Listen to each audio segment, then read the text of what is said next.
Help me hit 7,000 subscribers. Support the video with a like and share your thoughts in the comments. I read everyone. Thank you. My name is Callum Hayes, and I used to believe that love was something steady. Something you could build a life on if you were patient enough, gentle enough, and committed enough. For most of my 33 years, I lived that way. Quiet, reliable, the kind of man people trusted with house keys, weekend favors, and secrets. Maybe that's why I never saw it coming. Maybe reliable men assume too easily that loyalty is a two-way street. I met Alara Quinn on an ordinary Tuesday afternoon at a bookstore cafe. The kind that smelled like old paper and cinnamon. She had the kind of smile that made people feel warmer than they were, and a gentle way of speaking that made every room feel softer. We dated for 2 years before getting engaged, and for most of that time I truly believed she loved me. Maybe not in an explosive cinematic way, but in the textured, steady way that builds marriages. Or so I thought. Our wedding was set for a Sunday. The night before, the eve of everything, we stayed apart, just for tradition's sake. I was at my best man's guest room, trying and failing to sleep, when my phone buzzed repeatedly.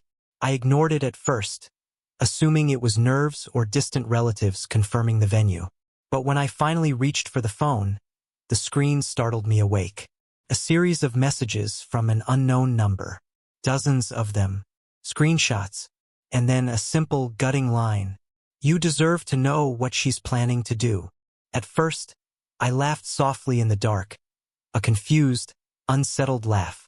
Spam? A prank? Someone with too much time?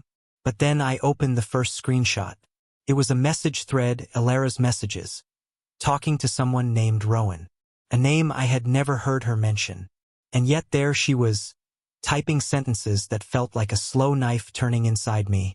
I still think about what we had. I don't know if I'm making a mistake tomorrow.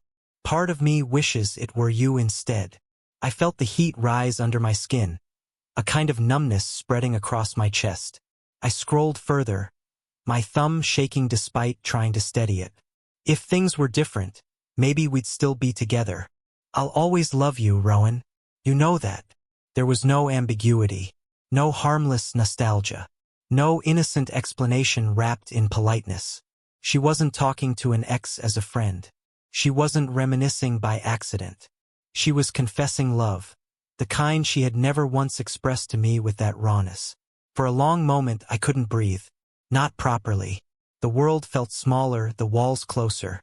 My best man, Jonah, was asleep down the hall, and I stood there alone in the dark, reading the undoing of my entire life on a bright rectangle of light. I didn't reply to the unknown sender. I didn't call Alara. I didn't even move. I just stared at the messages, reading them again and again, as if repetition would somehow make them make sense. But it didn't. Each line was a quiet explosion. Each line was another thread snapping inside me. Eventually, I sat on the edge of the bed, elbows on my knees, staring at my hands. They felt different, like they belonged to someone else. Someone more naive. Someone replaceable. When the sun finally began to seep through the curtains, I still hadn't slept. My suit hung on the door, pressed and perfect, waiting for a version of me who no longer existed. I knew I had to confront her, but I didn't want a screaming match or accusations or a dramatic spectacle. I wanted clarity, truth spoken plainly. So I drove to her apartment, a quiet brick building with ivy creeping up one side. She opened the door in her robe, hair loosely tied back. She looked surprised but not alarmed. "Cal?" she whispered, rubbing her eyes. "Why are you here? It's bad luck. Remember?" I stepped past her gently, not angry, not dramatic, just hollow. "Alara?" I said softly. "Who is Rowan?" The silence that followed, I think that was when my heart broke, not later. Not during the explanations. Not during the tears. Right there, in the first flicker of panic in her eyes. A flicker that told me everything. Her mouth opened slightly, as if forming an excuse she hadn't practiced well enough. She didn't answer, not immediately. Instead, she sat down on the arm of the couch, hands clasped in her lap like a child caught in a lie. "Cal, please don't do this right now," she whispered. The kind of sentence people say when there is something to do. I sat across from her, keeping my voice level. Just tell me the truth. I think I deserve that. She took a long breath, pressing her fingers against her forehead. He's someone from my past. Someone I dated before you. It was years ago. But you still love him, I said, repeating her own words back to her. You said it last night.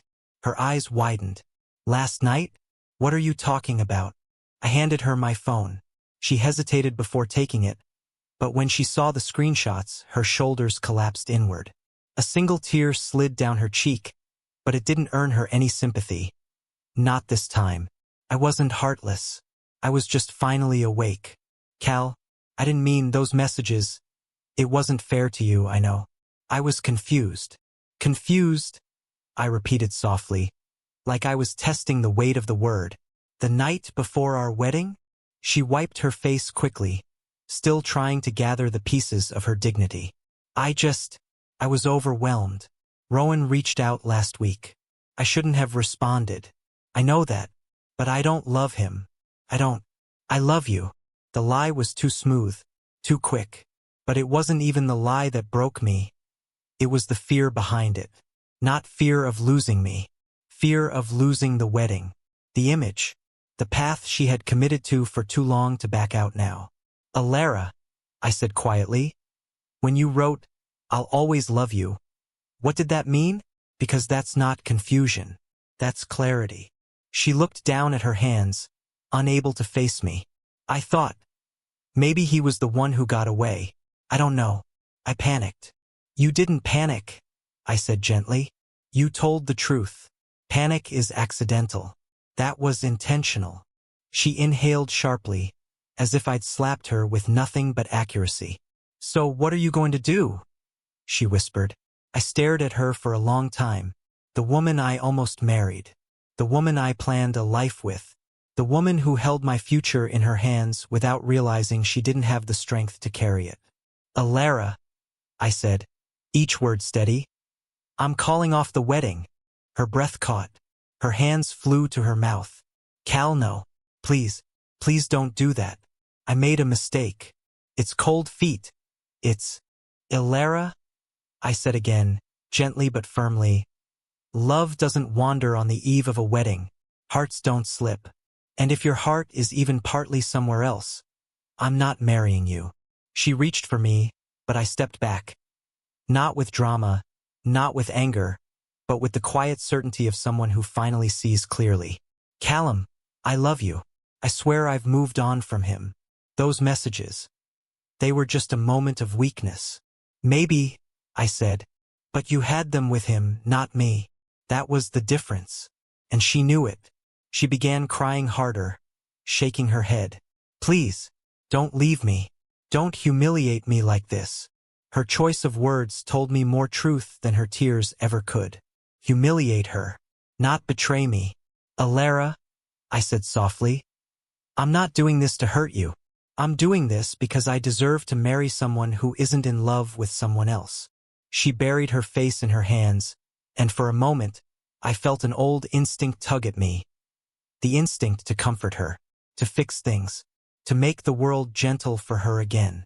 But that was the old Callum, the one who believed that consistency could win love. This Callum simply exhaled. I placed the ring on the table beside her. It made a soft sound when it touched the wood, barely audible, but final in a way words couldn't be. I hope you find what you're looking for, I said quietly. Truly. She looked up, eyes red and desperate. But what about us? There isn't an US, I said. There's the truth. And then there's everything we pretended it was. Her lips trembled. So, this is it? I nodded. Yeah, this is it. I walked toward the door. She didn't chase me. She didn't scream. She didn't even move. She just sat there, holding her own regrets like something fragile and sharp. When I stepped outside, the morning air hit me. Cool, bright, honest.